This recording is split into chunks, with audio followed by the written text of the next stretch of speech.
In this lecture, we will learn how to skip the workflow when working with GitHub Actions. So, in some cases, we want to make some changes to our project, but there is no need to build or test the application. So what we want here is to push our changes to the repository without triggering the workflow. We can do that in GitHub Actions by adding one of these commands to the commit message when committing the changes. So whenever we have a workflow that is triggered by the push or the pull request event, we can skip the workflow by adding one of these commands to the commit message. So for example, here we have this workflow configuration. We will make some changes to the README file, and then we want to commit the changes without triggering the workflow. So for example, here instead of React app, I will change it to React project.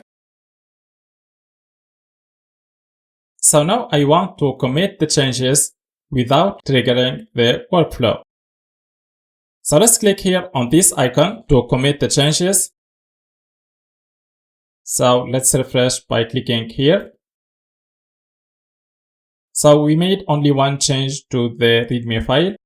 So the commit message can be, for example, make changes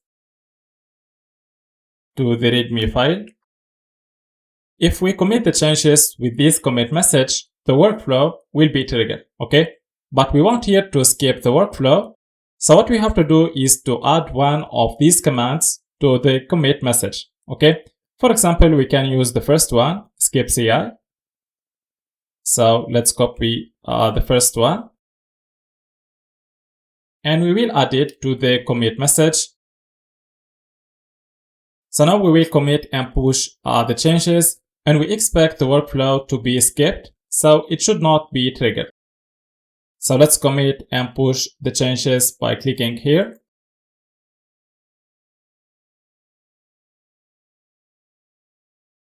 So now the changes was successfully pushed. So if we go back here to GitHub, so let's refresh this page. So look here, we have a new commit. It is created just now. So the commit message is make changes to the README file with this skip CI command that we have added to skip the pipeline. Okay.